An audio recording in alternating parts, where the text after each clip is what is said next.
Good evening California.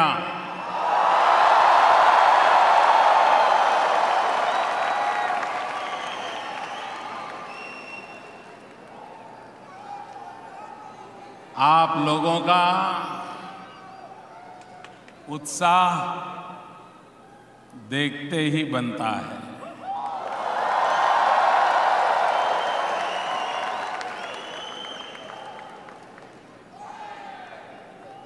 आज 27 सितंबर है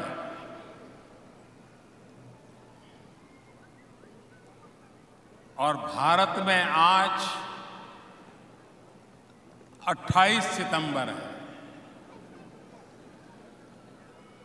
28 सितंबर 28 सितंबर भारत मां के वीर सपूत शहीद वीर भगत सिंह का जन्म जयंती है।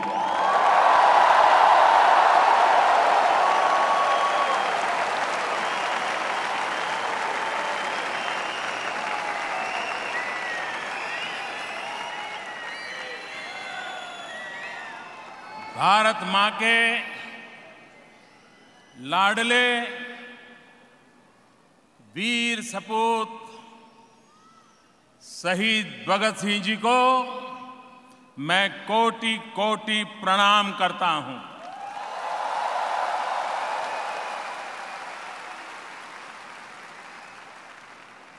मैं कहूंगा,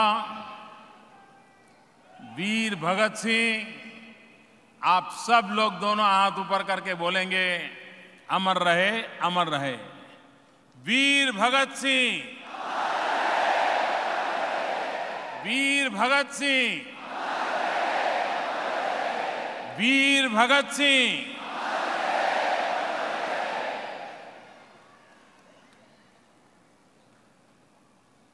मैं 2 दिन से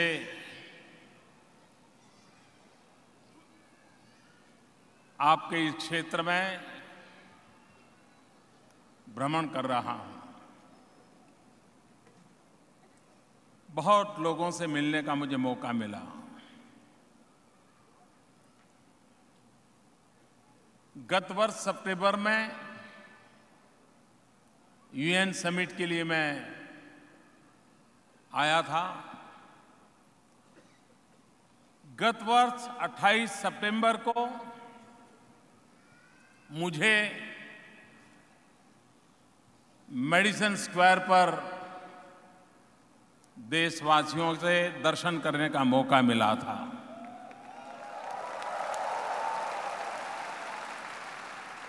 आज कैलिफोर्निया में 1 साल के बाद आप सबके दर्शन करने का मुझे सौभाग्य मिला है।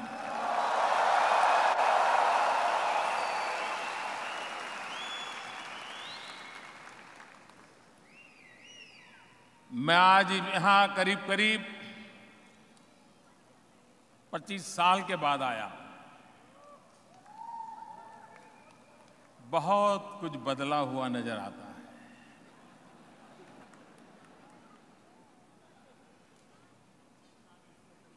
बहुत नए चेहरे नजर आए।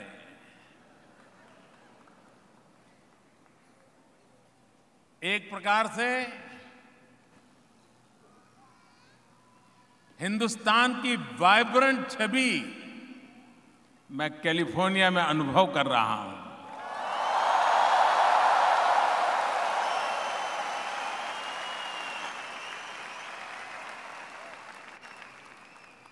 यहां जिसे भी मिला उसके चेहरे पर चमक है, आंखों में सपने हैं और कुछ कर दिखाने की संकल्प के साथ जुड़े हुए यहां लोग मुझे नजर आ रहे हैं।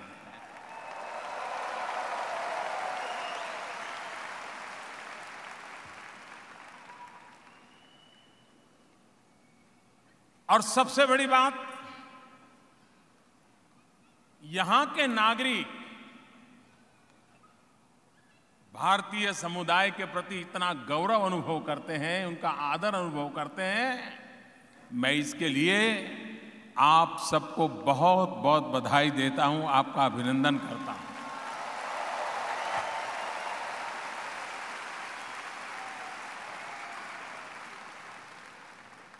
आज पूरे विश्व में भारत की जो एक नई पहचान बनी है, भारत की जो एक नई छवि बनी है, भारत के संबंध में जो पुरानी सोच थी, वो बदलने के लिए दुनिया को मजबूर होना पड़ा है। उसका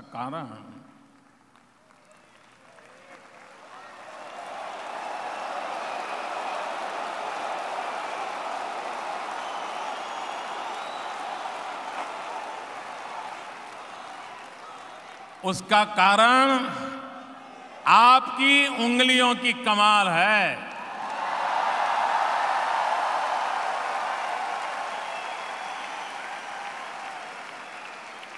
आपने कंप्यूटर के कीबोर्ड पर उंगलियां घुमा घुमा करके दुनिया को हिंदुस्तान की एक नई पहचान करा दी है।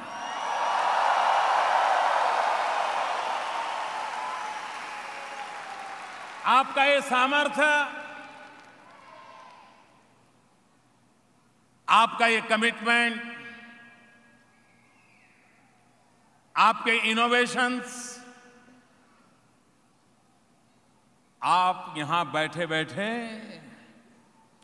सारी दुनिया को बदलने के लिए मजबूर कर रहे हैं।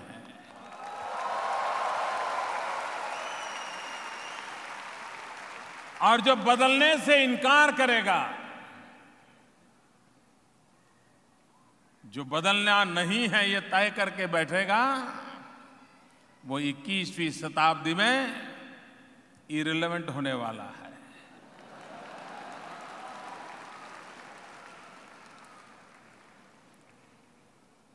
और जब मेरे देशवासी, मेरे देश के नौजवान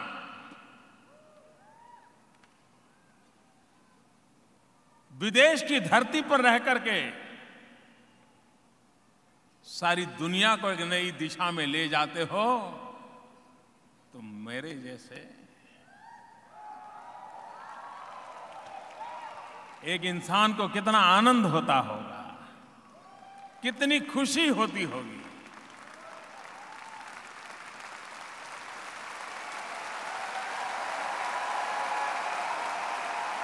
और इसलिए भारत को गौरव दिलाने में, भारत का सम्मान बढ़ाने में, पूरे विश्व को भारत को नए सिरे से देखने के लिए मजबूर करने के लिए आप सबने जो पुरुषार्थ किया है, उसे मैं लाख लाख अभिनंदन करता हूं, बहुत बहुत बधाई देता हूं।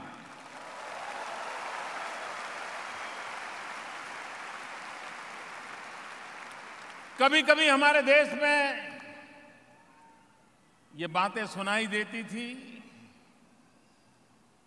भारत में चर्चा भी होती थी, कुछ करो यार, ये ब्रेन ड्रेन रुकना चाहिए, ब्रेन ड्रेन रुकना चाहिए।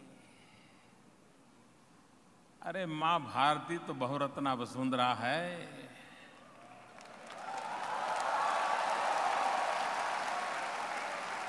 वहां तो एक से बढ़कर एक, एक से बढ़कर एक ब्रेन की फसल होती रहने वाली है।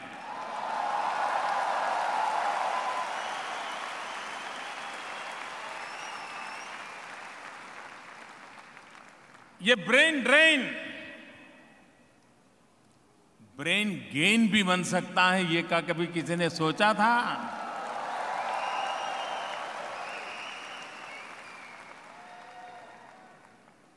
और इसलिए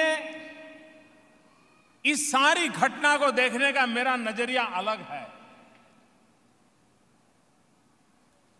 कभी जो लगता था ये ब्रेन ड्रेन है, मुझे लगता है ये ब्रेन डिपॉजिट हो रहा है।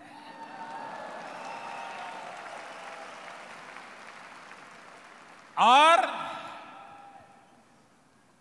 ये जो डिपॉजिट हुआ ब्रेन है वो मौके की तलाश में है। जिस दिन मौका मिलेगा ब्याज समेत ये ब्रेन मां भारती के काम आएगा। आएगा कि नहीं आएगा? आएगा कि नहीं आएगा? पक्का आएगा। और इसलिए ये ब्रेन ड्रेन नहीं है, ये तो डिपॉजिट है। ये बहुमूल्य डिपॉजिट है। अब मेरे देशवासियों में कहता हूं, अब वो मौसम आया है।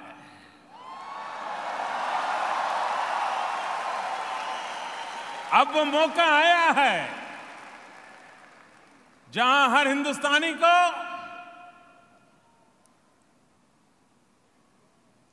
अपनी शक्ति का परिचय करवाना,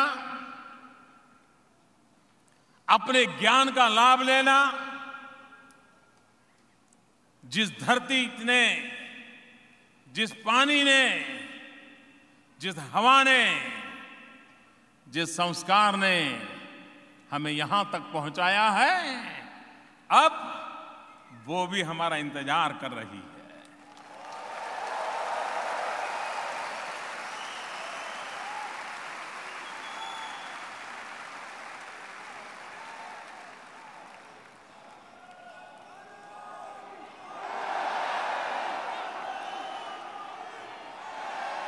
ये वेस्ट कोस्ट, ये कैलिफोर्निया,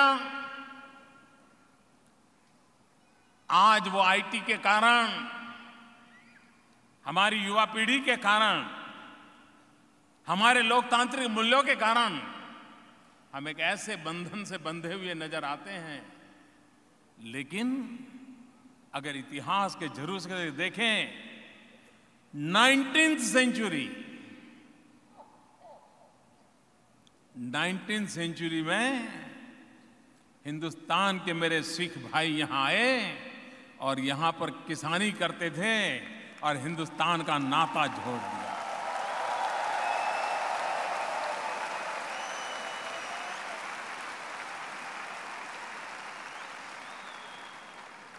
आजादी की लड़ाई हिंदुस्तान की धरती पर हो रही थी।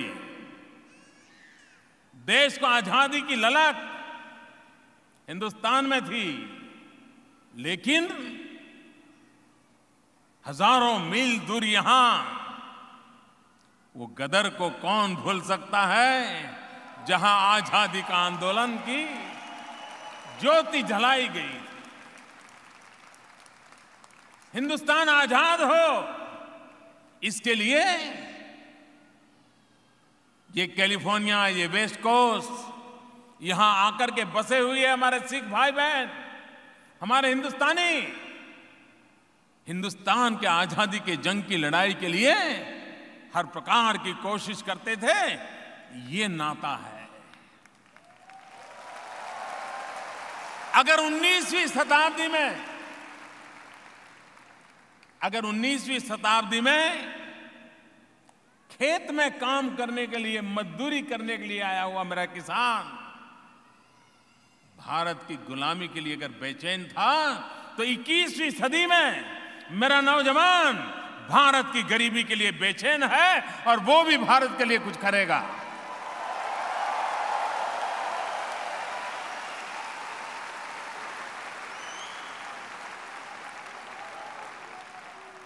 इससे बड़ी प्रेरणा क्या हो सकती है? और यही तो है विशेषता। 1914 गोपाल मुखर्जी, 1914 गोपाल मुखर्जी स्टैनफोर्ड यूनिवर्सिटी के पहले ग्रेजुएट बने थे यहां पर।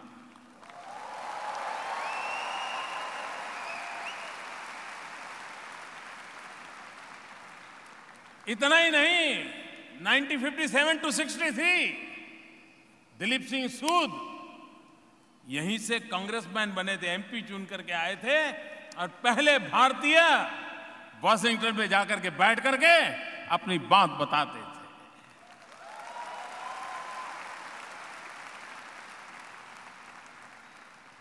बहुत कम लोगों को पता होगा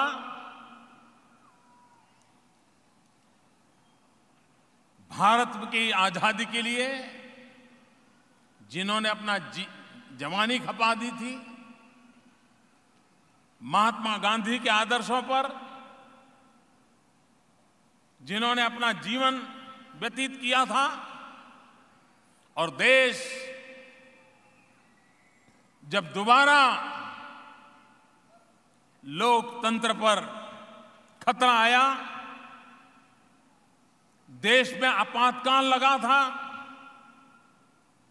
देश के गणमान्य नेताओं को 1975 में जेलों में बंद कर दिया गया था और उसका नेतृत्व कर रहे थे जयप्रकाश नारायण।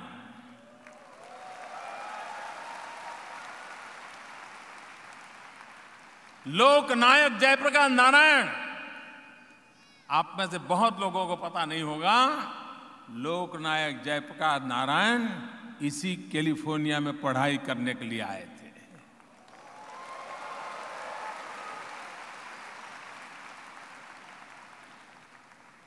यानी भारत का नाता इस क्षेत्र के साथ अभिन्न रहा है, अटूट रहा है, और आज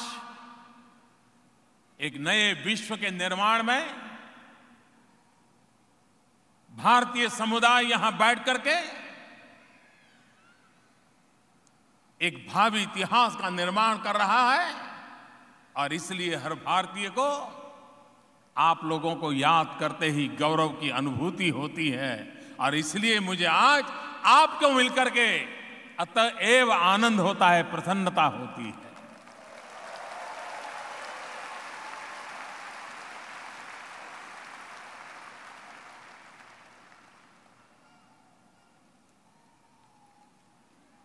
मुझे अब दिल्ली में आए करीब 16 महीने हो गए हैं। 16 महीने पहले मैं एक अजनबी की तरह आया था, रास्ते भी मालूम नहीं थे। पार्लियामेंट में जाना है तो किस गली से कहां जाना, तो किसी की मदद लेनी पड़ती थी। मुझ जैसे एक बिल्कुल नए व्यक्ति को 125 करोड़ देशवासियों ने एक जिम्मेवारी दी। आप सबके आशीर्वाद से उसे भली भांति पूरा करने का प्रयास कर रहा हूं।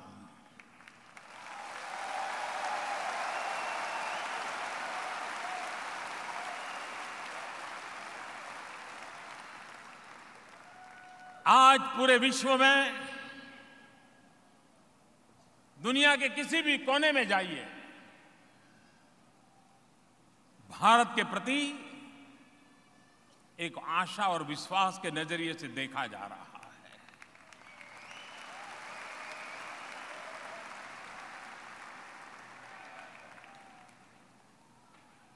पिछले 20-25 साल से एक चर्चा चल रही है,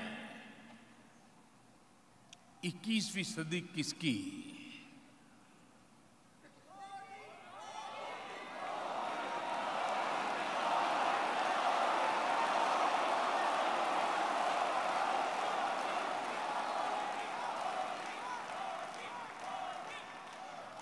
हर कोई ये तो जरूर मानता है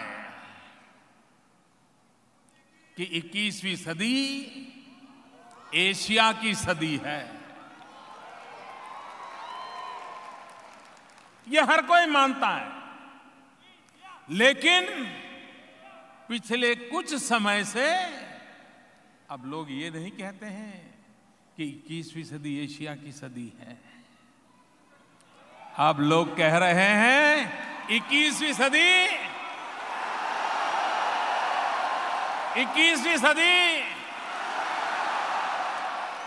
21वीं सदी हिंदुस्तान की सदी है, ये आज दुनिया मानने लग गई है।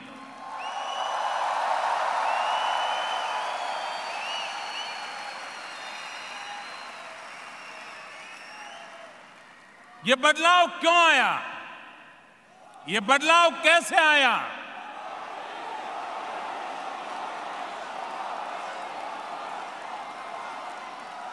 ये बदलाव मोदी मोदी मोदी के कारण नहीं आया।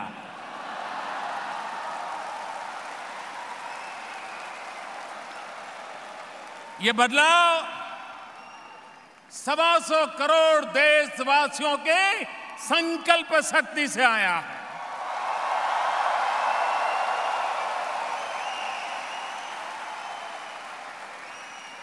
125 करोड़ देशवासियों ने ठान ली है, मन में संकल्प कर लिया है कि अब हिंदुस्तान पीछे नहीं रहेगा।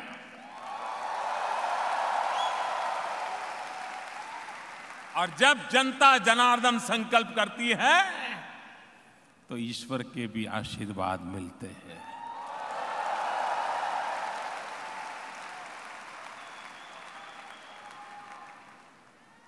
सारा विश्व जो कल तक हिंदुस्तान को हाशिए पर देखता था, आज वह हिंदुस्तान को केंद्र बिंदु के रूप में देख रहा है।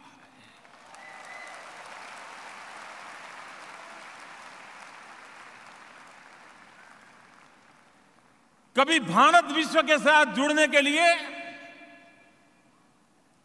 अथाक परिश्रम करता था, पुरुषार्थ करता था। हर किसी ने अपने अपने तरीके से प्रयास किया था, लेकिन आज ऐसा वक्त बदला है कि दुनिया हिंदुस्तान से जुड़ने के लिए लालायित हो रही है।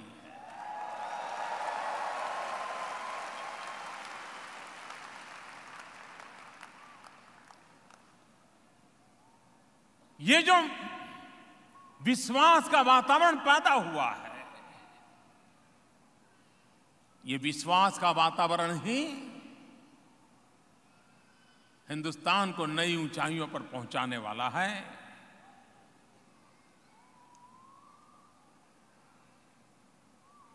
मैंने सरकार में आया तब कहा था, और मैं आज आपको भी याद दिलाना चाहता हूं, क्योंकि आज टेक्नोलॉजी आपने ऐसी दी है दुनिया को कि कुछ छिपा नहीं रह सकता, कुछ दूर नहीं रह सकता, और कोई खबर इंतजार नहीं कर सकती। घटना घटी नहीं कि आपके मोबाइल फोन पे आगे टपकी नहीं।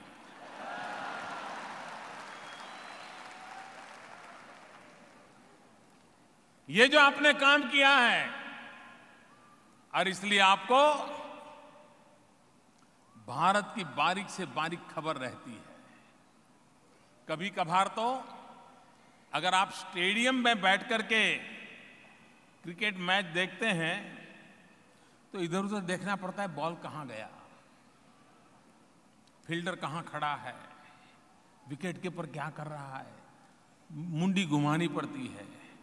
लेकिन अगर घर में टीवी पर देखते हैं तो सब पता चलता है, बॉल इधर गया, फील्डर ये कर रहा है, विकेट कीपर ये कर रहा है, एम्पायर ये, पता चलता है कि नहीं चलता है।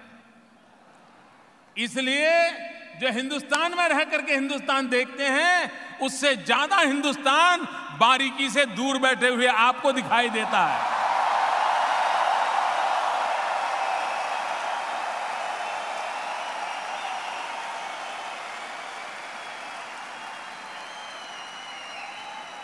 आपको हर चीज का पता रहता है, क्या हो रहा है क्या नहीं हो रहा है। और इसलिए आपको यह भी मालूम है कि हिंदुस्तान में क्या हो रहा है, मोदी क्या कर रहा है, मोदी पहले क्या कहता था, मोदी ने क्या किया, सब पता है आपको।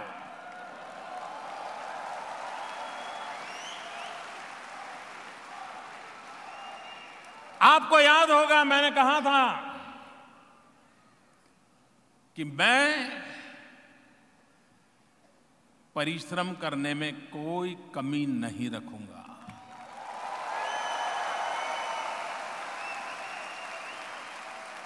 125 करोड़ देशवासियों ने मुझे जो जिम्मेवारी दी है, इसके लिए पल पल और शरीर का कण कण मैं 100% काम में लगाए रखूंगा।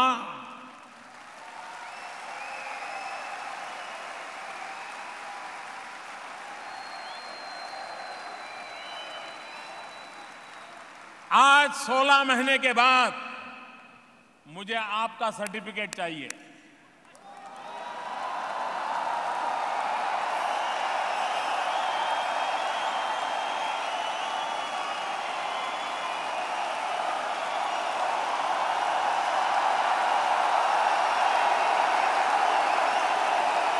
मैंने वादा निभाया,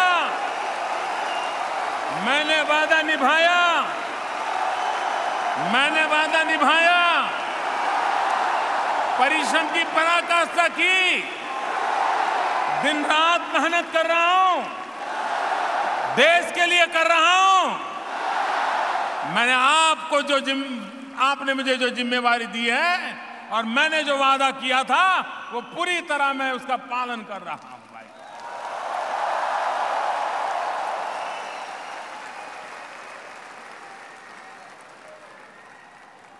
हमारे देश में राजनेताओं पर कुछ ही समय में आरोप लग जाते हैं।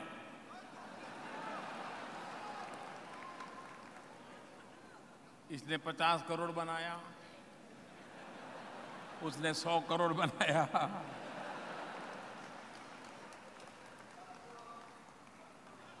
बेटे ने 250 करोड़ बनाया, बेटी ने 500 करोड़ बनाया, दामाद ने 1000 करोड़ बनाया।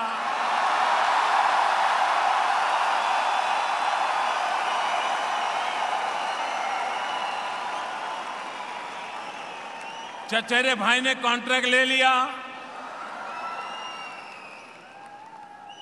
मौसेरे भाई ने फ्लैट बना दिया। ये सुनने को मिलता है कि नहीं मिलता है? ये सुन सुन करके कान पक गए कि नहीं पक गए? देश निराश हो गया कि नहीं हो गया? भ्रष्टाचार के प्रति नफरत पैदा हुई कि नहीं हुई? गुस्सा पैदा हुआ कि नहीं हुआ? मेरे देशवासियों, मैं आज आपके बीच में खड़ा हूं। है कोई आरोप मुझ पे? है कोई आरोप? आज भी मैं देश को ये विश्वास दिलाना चाहता हूं, हम जिएंगे तो भी देश के लिए, और मरेंगे तो भी देश के लिए।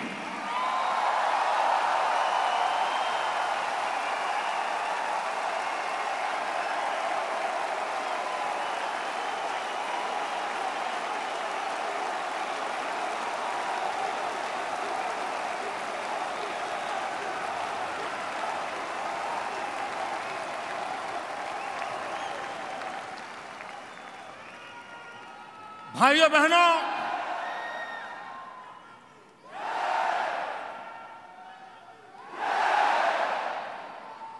हमारा देश शक्ति और सामर्थ्य से भरा हुआ है। लोग कभी कभी मुझे पूछते हैं, मोदी जी इतना आपका आत्मविश्वास कहां से आता है? आपको कैसे लगता है आपका देश आगे बढ़ेगा? हमारे देश के लोग भी मुझे पूछते, बोले मोदी जी ये हुआ, वो हुआ, डिगना हुआ, आपको चिंता नहीं हो रही, डर नहीं लगता? फिर भी आप कहते रहते हो देश आगे बढ़ेगा। मेरा विश्वास है बढ़ेगा।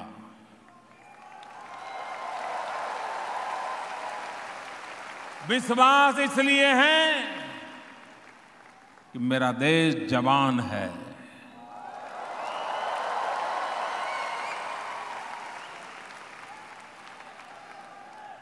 % जनसंख्या जिस देश की 65% जनसंख्या 35 साल से कम उम्र की हो, वो देश दुनिया में क्या नहीं कर सकता है।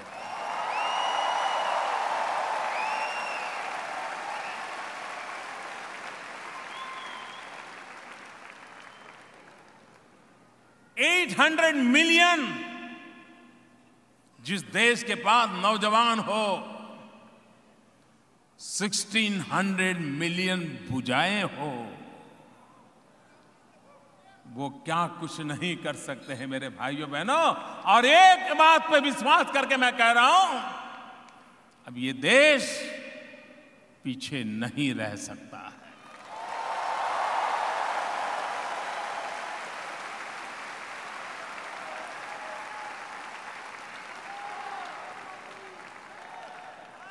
आपको मालूम है, कुछ वर्ष पहले एक नई टर्मिनोलॉजी आई थी दुनिया में कि आने वाले दिनों में सबसे तेज गति से आगे बढ़ने वाले देश कौन से हैं, किस किस की संभावना है। तो उसमें से एक शब्द निकला था ब्रिक्स, BRICS। और जिन्होंने ये शब्द कॉइन किया था, उनका कहना था कि 5 देश ऐसे हैं जो आने वाले दिनों में तेज गति से आगे बढ़ेंगे, लीड करेंगे। Brazil, Russia, India, China, South Africa, इन 5 देशों की चर्चा होती थी। लेकिन आपने ध्यान से अगर देखा होगा तो पिछले 2 साल से सुगबुगाहट चल रही थी कि यार ये ब्रिक्स की टर्मिनोलॉजी तो बदलनी पड़ेगी, क्योंकि हम सोच रहे थे आई है, आगे बढ़ेगा, लेकिन आई तो लुढ़क रहा है। ये चर्चा शुरू हो गई थी। ब्रिक्स में से इंडिया का आई ये अपनी भूमिका अदा करने में दुनिया को कम नजर आता था। लोगों ने मान लिया था कि ब्रिक्स थियरी आई के बिना कैसे चलेगी। मेरे देशवासियों, आज मैं गर्व के साथ कहता हूं, पूरे ब्रिक्स में अगर दमखम के साथ कोई खड़ा है तो आई खड़ा है।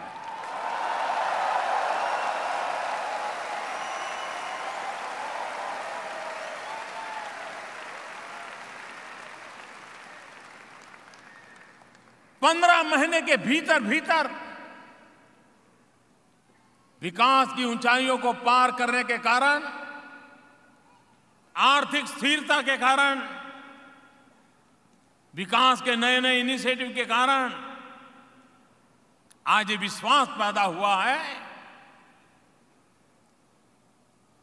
कि ब्रिक्स की जो कल्पना की गई थी, आज भारत उसमें एक शक्ति बनकर के ऊपर आया है।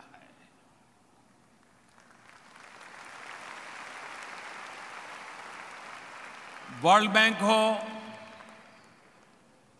IMF हो, मूडीज हो, अलग अलग रेटिंग एजेंसीज हो, एक स्वर से पिछले 6 महीने से दुनिया की सभी ऐसी संस्थाओं ने एक स्वर से कहा है मेरे दोस्तों, और ये कहा है कि आज बड़े देशों में सबसे तेज गति से आगे बढ़ने वाली इकोनॉमी किसी की है तो उस देश का नाम है,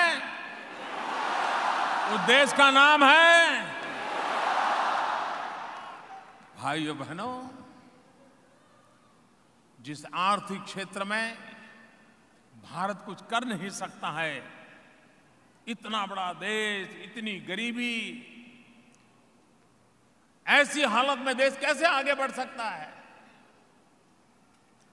उन हालातों के बीच भी देश रास्ता पार कर रहा है और आगे बढ़ रहा है और दुनिया उसको स्वीकार करने लगी।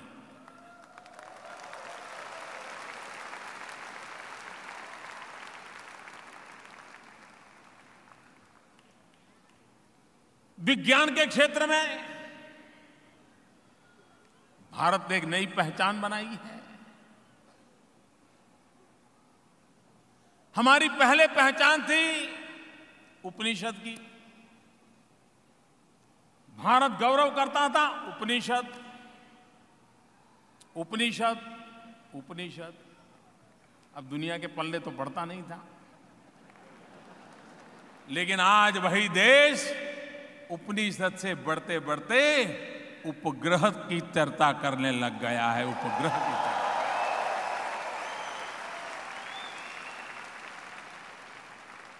हमारे मार्स मिशन की सफलता पूरे विश्व में भारत पहला देश है जो पहले ही प्रयास में मार्स मिशन में सफल हो गया। दुनिया के कई देशों ने प्रयास किए, लेकिन अनेक बार प्रयास करने के बाद सफलता मिली भारत को फर्स्ट अटेम्प्ट। मेरा भी ऐसा ही हुआ।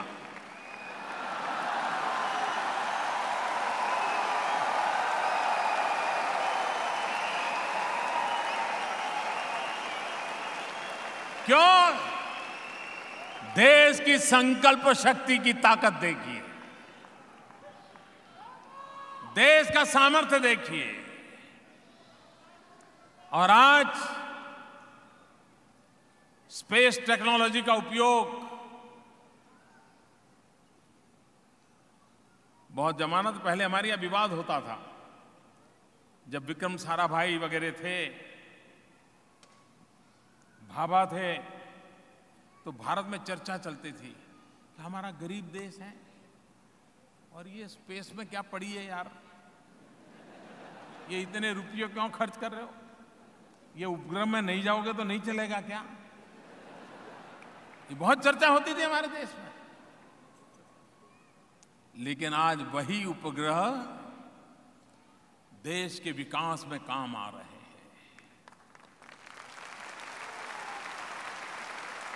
किसान को मौसम की जानकारी चाहिए तो वही उपग्रह देता है। फिशरमैन को मछली पकड़ने के लिए जाना, कहां जाना, कितनी दूर है, वो सैटेलाइट बता देता है, भाई उधर जाओ माल मिल जाएगा।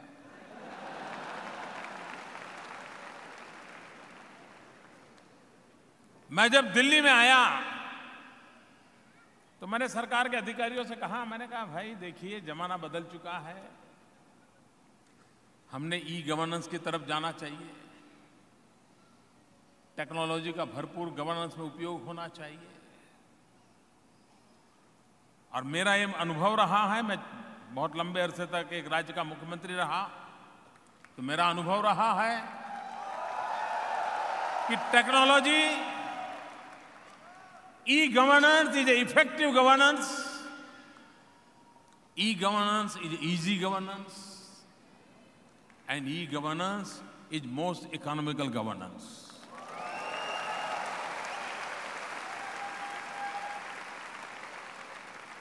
तो मैं अपने अफसरों से बैठा था, मैंने कहा स्पेस टेक्नोलॉजी का क्या उपयोग करते हो? तो ज़्यादातर अफसरों ने कहा नहीं हमने कोई ज़्यादा नहीं कर रहे, वो तो स्पेस वाले कर रहे हैं। मैंने कहा भाई नहीं, स्पेस वाले नहीं, तुम भी कर सकते हो। मैं उसके पीछे लग गया, स्पेस टेक्नोलॉजी वालों को बुलाया, हर एक डिपार्टमेंट से मीटिंग करवाई, वर्कशॉप करवाए, पीछे पड़ गए मैं। और आज मुझे खुशी के साथ कहना है, हमारे यहाँ सरकारों में करीब करीब 170 प्रकार के विभाग, काम छोटे मोटे ऐसे हैं कि जिसमें भारत सरकार स्पेस टेक्नोलॉजी का उपयोग करना शुरू कर दिया है।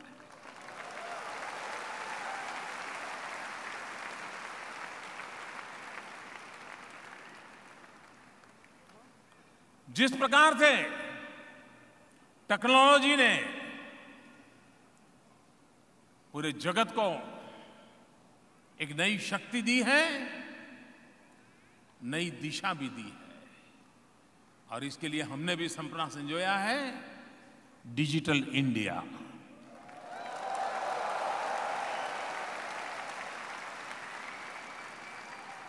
आज गरीब से गरीब व्यक्ति भी आपको मिलेगा वो भी मोबाइल फोन रख लेता है। सब्जी बेचता है लेकिन मोबाइल फोन रखता है, दूध बेचने जाता है मोबाइल फोन रखता है, अखबार बेचने जाता है मोबाइल फोन रखता है। इतना पेनिट्रेशन है टेक्नोलॉजी का। सरकार अगर उसके साथ जुड़ जाए, और इसलिए हमारा मिशन है जैम ऑफ ऑल। मैं जब जैम थियरी की बात करता हूं तब JAM, जे का मतलब है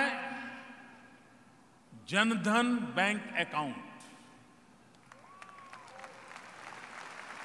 आप में से जो मेरी पीढ़ी के होंगे उन्हें पता होगा कि हमारे यहां बैंकों का राष्ट्रीयकरण किया गया था 79 में, नहीं 69 में बैंकों का राष्ट्रीयकरण किया गया था, 69, 70, 71 के आसपास।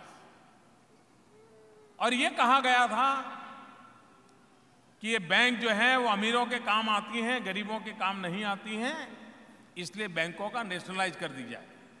और सारी चीजें सरकार ने अपने हाथ में ले ली, और ये कह करके ली थी कि ये बैंक गरीबों के लिए खोल दी जाएगी। मुझे आज दुख के साथ कहना पड़ता है कि जब मैं दिल्ली आया तो हमने पाया कि हमारे देश के करीब करीब आधे लोग ऐसे थे जिन्होंने बेचारे ने बैंक का दरवाजा नहीं देखा था। आज के युग में फाइनेंशियल व्यवस्था की रीढ़ की हड्डी के रूप में बैंक काम करती है, और अगर मेरे देश के 50% लोग बैंक व्यवस्था से अछूते रह जाएं तो फिर आर्थिक व्यवस्था में उनकी भागीदारी कैसे बनेगी। हमने बीड़ा उठाया कि 100 दिन में मुझे सबके बैंक के खाते खोलने हैं। अब आपको भी होगा, ये मोदी जी को क्या हो गया है, जो काम 40 साल नहीं हुआ ये 100 दिन में करने के लिए निकल पड़ा है। लेकिन मेरे देशवासियों, आपको जान करके आनंद होगा, आज उस अभियान का परिणाम ये आया है 18 करोड़ नए बैंक खाते खुल गए, गरीब से गरीब का बैंक खाता खुल गया, गरीब से गरीब बैंक खाता खुल गया। और गरीब था, बैंक का खाता खोलना, तो वो बेचारा पैसा कहां से लाएगा। तो हमने नियम बनाया कि प्रधानमंत्री जन धन योजना में जो खाता खोलेगा वो जीरो अकाउंट से भी उसका बैंक खाता खुलेगा। तो बैंक वाले मेरे से नाराज हो गए, बोले साहब स्टेशनरी का तो खर्चा दे दो।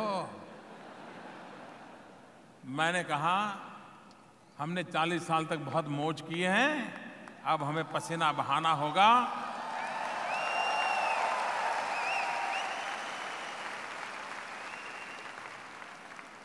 देखिए, जीरो अमाउंट से बैंक अकाउंट खोलना था, जीरो अमाउंट से। लेकिन मैंने गरीबों की अमीरी देखी। अमीरों की गरीबी तो हम जानते हैं, लेकिन जब गरीबों की अमीरी देखते हैं तो सीना तन जाता है। सरकार ने कहा था कि जीरो अमाउंट से बैंक अकाउंट खुलेगा, लेकिन हमारे देश के गरीबों ने 50 रुपया, 100 रुपया, 200 रुपया बचाया और करीब करीब 32,000 करोड़ रुपया बैंक में जमा करवाया।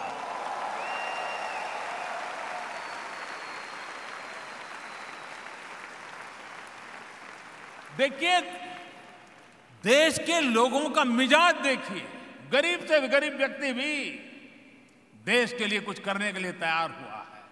तो एक तो है ये जनधन अकाउंट, जो जे कहता हूं मैं, जिसके द्वारा आर्थिक सुचारू व्यवस्था खड़ी की गई है। दूसरा है ए, आधार कार्ड। पूरे देश में मूवमेंट चला है कि बायोमेट्रिक सिस्टम से हर नागरिक का अपना एक आइडेंटिटी कार्ड हो, एक नंबर हो, स्पेशल नंबर हो, ताकि डुप्लीकेट ना हो। वरना हमारे यहाँ क्या होता है, एक ही व्यक्ति 10 जगह पे अलग अलग नाम से रुपये लेके आ जाता है।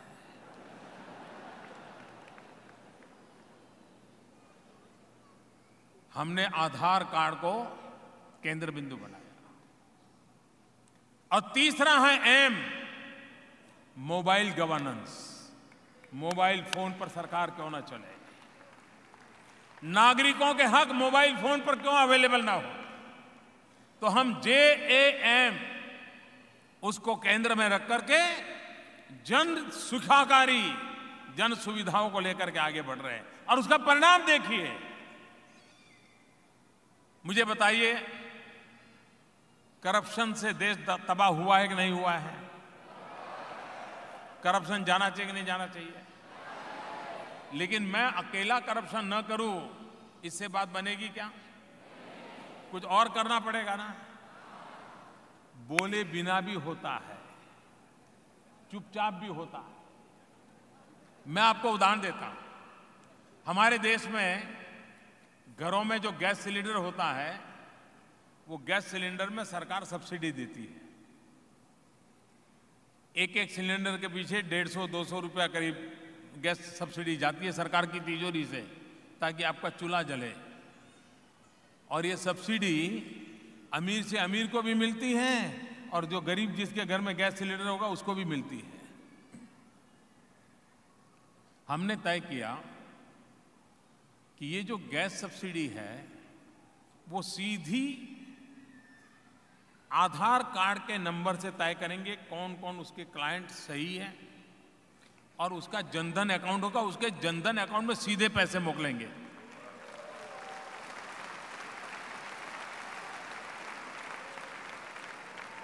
पहले करीब 19 करोड़ लोगों को गैस सिलेंडर जाता था। मतलब कि सरकारी तिजोरी से हर महीना 19 करोड़ गैस सिलेंडर की सब्सिडी जाती थी। हमने जब आधार और जनधन अकाउंट जोड़ करके हिसाब शुरू किया, भाई लेना है तो इधर लिखवाओ, मामला 13 करोड़ तक पहुंचा। आगे कोई लेने वाला ही निकला नहीं। पहले 19 करोड़ जाता था, अभी 13-14 करोड़ पर अटक गया। तो 5 करोड़ कहां गए भाई? वो 5 करोड़ सिलेंडर की सब्सिडी कहां जाती थी? अगर मैं पुराने गैस के दाम के हिसाब से गिनूं, आजकल तो दाम बहुत कम हो गए हैं, लेकिन पुराने हिसाब से गिनूं तो 19,000 करोड़ रुपए की चोरी होती थी। 19,000 करोड़ रुपए की। आज वो सारे पैसे हिंदुस्तान की तिजोरी में बच गए मेरे दोस्त। बिचौलिए गए, दलाल गए, चोरी करने वाले गए। ये जो मेरी जैम योजना है, जनधन, आधार, मोबाइल, मुझे बताइए करप्शन गया कि नहीं गया?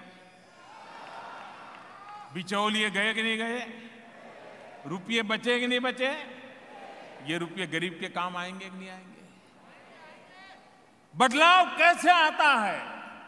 इतना ही नहीं, मैंने देशवासियों को एक दिन ऐसे ही प्रार्थना की, बहुत ज्यादा कैंपेन नहीं चलाया, ऐसे ही मैंने रिक्वेस्ट की। मैंने कहा यार इतना कमाते हो, उद्योग है, कारखाने हैं, गाड़ी चलाते हो, ये सिलेंडर की सब्सिडी क्यों लेते हो? छोड़ दो यार। मैंने ऐसे ही कह दिया था। लेकिन देश के लोगों का भरोसा देखिए भाइयों बहनों। मनुष्य का स्वभाव है, मिला तो कोई छोड़ने को तैयार नहीं होता है, कितना ही बड़ा क्यों ना हो। लेकिन आज मैं गर्व के साथ कहता हूं, मेरे देशवासियों का गुणगान करना चाहता हूं, 30 लाख लोग ऐसे निकले जिन्होंने अपनी गैस सिलेंडर की सब्सिडी सरेंडर कर दी।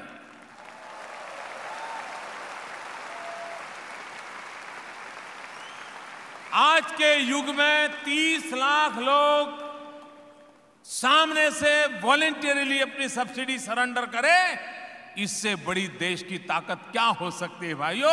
और इसलिए मैं कहता हूं, यह देश की वो ताकत है जिसके भरोसे देश आगे बढ़ने वाला है, जिसके भरोसे देश आगे बढ़ने वाला है। भाइयों बहनों, युवाओं के लिए स्किल डेवलपमेंट, हर हाथ में हुनर होना चाहिए, इसका एक बड़ा अभियान चलाया है। 800 मिलियन अगर नौजवान मेरे देश में हैं तो उनके हाथ में हुनर होना चाहिए, और वही हुनर आने वाले हिंदुस्तान को बनाने वाला है। माताओं बहनों, उनकी शक्ति राष्ट्र के विकास में काम आए। बेटी बचाओ बेटी पढ़ाओ, इसका एक आंदोलन चल पड़ा है। मेरा देश का किसान, उसकी पैदावार कैसे बढ़े, सॉइल हेल्थ कार्ड, मैं टेक्नोलॉजी में आग्रही हूं। सॉइल हेल्थ कार्ड, हमारे देश में शरीर का भी हेल्थ कार्ड नहीं होता है, मैं किसान की जमीन का हेल्थ कार्ड निकालने में लगा हुआ हूं, ताकि उसको पता चले कि उसकी जमीन में क्या ताकत है, क्या कमी है, और क्या करे तो उसकी जमीन ठीक होगी और वो कैसे ज्यादा पैदावार कमाई कर सके। एक एक ऐसे इनिशिएटिव लिए। अभी मैंने एक छोटा काम किया। किसानों को यूरिया की बहुत जरूरत पड़ती है, खेत में यूरिया का उपयोग करते हैं, और सरकार यूरिया के लिए सब्सिडी देती है। करीब 80,000 करोड़ रुपया सब्सिडी जाती है करीब। लेकिन उसमें किसान के पास कितना जाता है, कहीं और कितना जाता है, कोई हिसाब ही नहीं है। तो हमने एक काम किया, यूरिया को नीम कोटिंग किया। फिर एक बार विज्ञान, फिर टेक्नोलॉजी, मुझे यही सोचता है, नीम कोटिंग किया।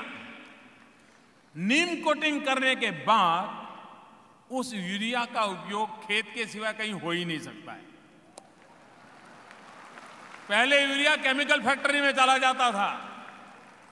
मैं विश्वास से कहता हूं मेरे दोस्तों, अगली साल जब हिसाब निकलेगा फसल के बाद, हजारों करोड़ रुपए की चोरी बच गई होगी, और मेरे किसान को नीम कोटिंग वाला यूरिया मिलेगा, ताकि उसकी फसल को भी अधिक लाभ होगा, अलग प्रकार के तत्व भी उसके कारण प्राप्त होंगे, और उसको यूरिया की आवश्यकता भी कम हो जाएगी।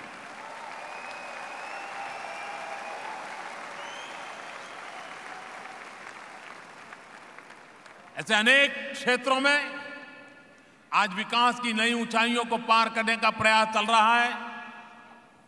अगर मैं हर चीज यहां बताना शुरू करूंगा और रोज अगर 2-2 घंटे बोलूं तो 15 दिन तो कम से कम लगेंगे।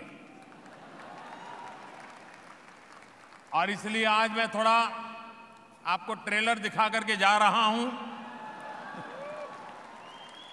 आपको अंदाज आया होगा कि देश विकास की नई ऊंचाइयों को पार कर रहा है। आज विश्व के सामने 2 प्रमुख चुनौतियां आई है, एक तरफ आतंकवाद और दूसरी तरफ ग्लोबल वार्मिंग। और मैं मानता हूं इस चुनौतियों को भी अगर दुनिया की मानवतावादी शक्तियां एक हो, मानवता में विश्वास करने वाले लोग एक हो, तो आतंकवाद को भी परास्त किया जा सकता है और ग्लोबल वार्मिंग से भी दुनिया को बचाया जा सकता है, और उस रास्ते पर हम चल सकते हैं। उन चुनौतियों को हमने स्वीकार किया है। भारत पूरी तरह सज्ज है हर संकटों का सामना करने के लिए। और आज विश्व में हम जहां भी जाते हैं इस विषय की गंभीरतापूर्वक चर्चा करते हैं। हमने यूएन पर भी दबाव डाला है। यूएन की 70वीं वर्षगांठ मनाई जा रही है, लेकिन अभी तक यूनाइटेड नेशन टेररिज्म की डेफिनेशन नहीं कर पाया है। अगर डेफिनेशन करने में इतना वक्त लगेगा तो टेररिज्म को निपटने में कितने साल लगेंगे? मैंने दुनिया के सभी देशों को चिट्ठी लिखी है और मैंने कहा है कि समय की मांग है कि यूएन ये तय करे कि ये चीजें हैं जिसे हम टेररिज्म कहते हैं, ये लोग हैं जिनको हम टेररिज्म के मददगार मानते हैं, ये लोग हैं जिनको मानवतावादी कहते हैं। दुनिया के सामने नक्शा क्लियर होना चाहिए, कौन टेररिस्ट है, कौन मानवतावादी है, कौन टेररिस्ट के साथ खड़ा है, कौन मानवता के साथ खड़ा है, ये विश्व में तय हो जाना चाहिए।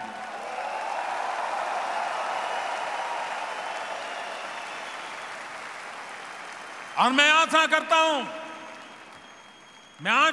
हूं कि इतनी गंभीर समस्या पर यूनाइटेड नेशन अब बहुत दिन टाल नहीं पाएगा। दुनिया की मानवतावादी शक्तियों ने दबाव पैदा करना पड़ेगा कि एक बार ब्लैक एंड व्हाइट में तय हो जाना चाहिए कि आतंकवाद आखिर है क्या। और ये परिभाषा न होने के कारण एक गुड टेररिज्म और बैड टेररिज्म चल रहा है।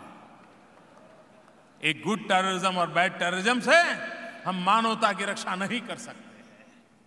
टेररिज्म टेररिज्म होता है, आतंकवाद आतंकवाद होता है।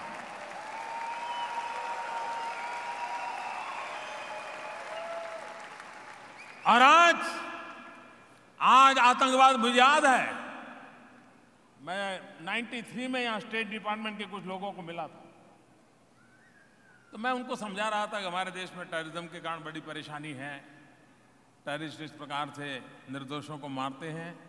तो वो मुझे समझा रहे थे ये टेररिज्म नहीं है, ये तो लॉ एंड ऑर्डर प्रॉब्लम है। मैंने कहा भाई ये टेररिज्म है, ये लॉ एंड ऑर्डर प्रॉब्लम नहीं है। तो वो समझने को तैयार नहीं थे। एक साल के बाद मैं फिर आया यहां, तो उन लोगों ने मेरे से समय मांगा, हम आपसे मिलना चाहते हैं। मेरे भी लिए भी बड़ा आश्चर्य था, क्योंकि मैं तो कुछ था नहीं, मिलना चाहते थे। मैंने कहा ठीक है मिलेंगे। तो दूसरा बार मैं आया तो मुझे पूछने लगे कि ये टेररिज्म क्या होता है। मैं कहा नहीं वो तो लॉ एंड ऑर्डर होता है। नहीं बोले ऐसा मत करो, जरा हमें समझाओ क्या होता है। मैंने कहा ये आपको ब्रह्म ज्ञान कहां से हुआ? आपको टेररिज्म की चिंता कैसे सताने लगी, मुझे जरा बताइए। मैंने कहा मेरा देश तो 40 साल से टेररिज्म के कारण परेशान है, निर्दोषों को मौत के घाट उतार दिया जाता है। हम दुनिया को समझा रहे हैं, दुनिया हमारे पर सवाल या निशान खड़ा कर रही है। मैंने कहा आपको ये ब्रह्म ज्ञान कहां से हुआ? और ब्रह्म ज्ञान इसलिए हुआ था कि उसके कुछ महीने पहले यहां पे स्टॉक मार्केट में एक बम फूटा था।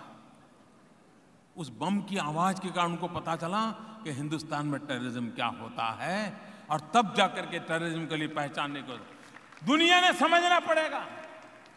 कोई ये मत सोचो कि आज उधर है तो कल हमारे यहां नहीं आएगा। ये दुनिया के किसी भी कोने में जा सकता है, और इसलिए मानवतावादी शक्तियों का एक होना, मानवतावादी शक्तियों ने आतंकवाद के खिलाफ लड़ाई लड़ना, ये विश्व की मांग है, और उस मांग को पूरा करने के लिए हमें तैयार होना चाहिए। और उस बात को लेकर के मैं निकला हुआ हूं दोस्तों।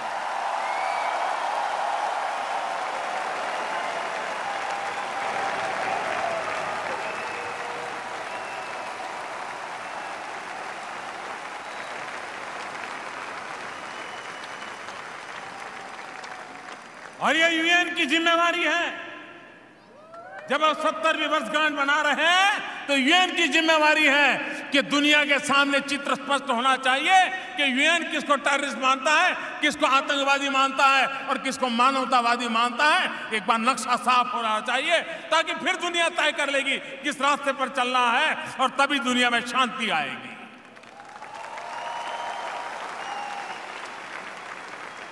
हम शांति के पुरस्कार हैं। हम तो उस धरती से आए हैं जहां गांधी और बुद्ध ने जन्म लिया था।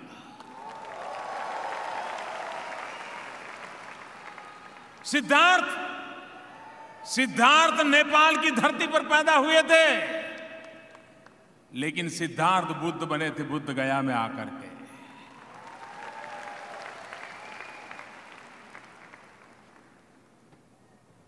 जिस धरती से अहिंसा का मंत्र निकला हो, वो विश्व को शांति के लिए आग्रहपूर्वक कह सकता है कि मानव जात के लिए 21वीं सदी रंग रंजित नहीं हो सकती है। निर्दोषों को मौत के घाट उतारने वाली 21वीं सदी को कलंकित होने से बचाना चाहिए। और उस बात को लेकर के मैंने ताल ठोक करके यूएन में अपनी बात बताई है। कल भी दोबारा जा रहा हूं, कल दोबारा बताने वाला हूं।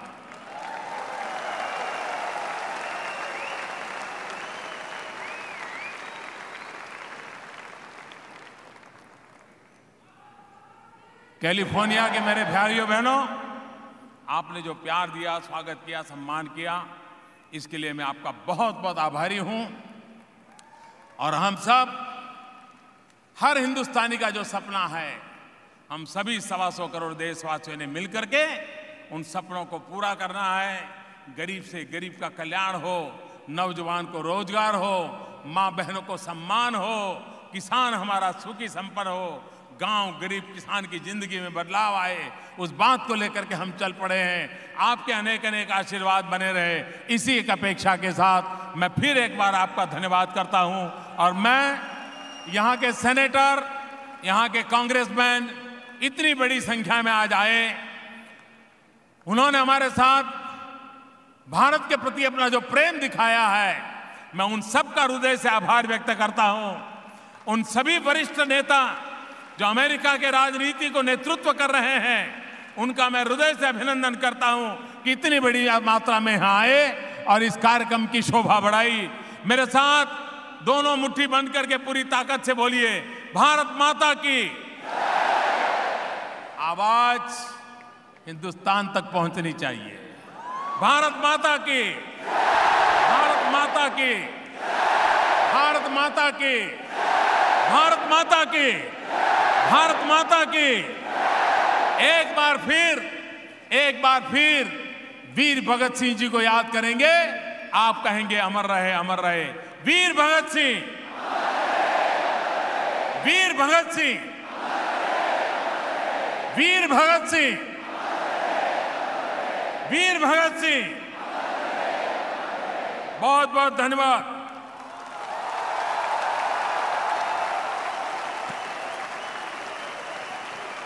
Ladies and gentlemen, let's hear it one more time for Prime Minister Modi!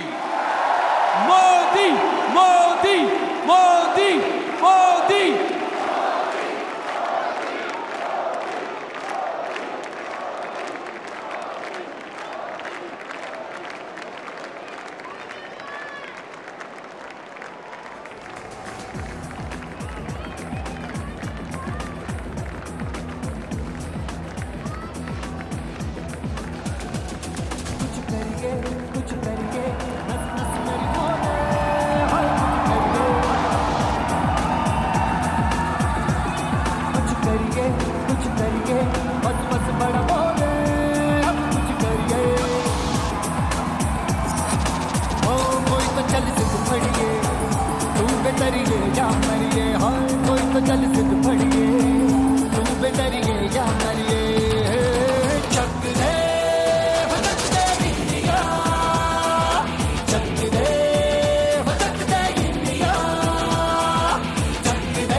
खुशखबरी, हेलो, एक खुशखबरी देना रह गया।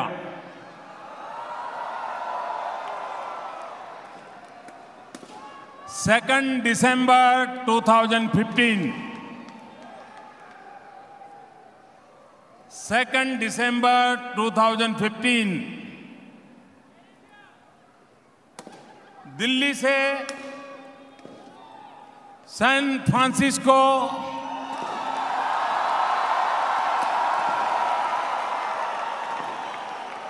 एयर इंडिया की डायरेक्ट फ्लाइट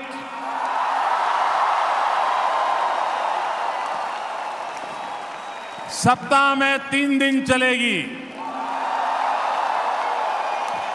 धन्यवाद।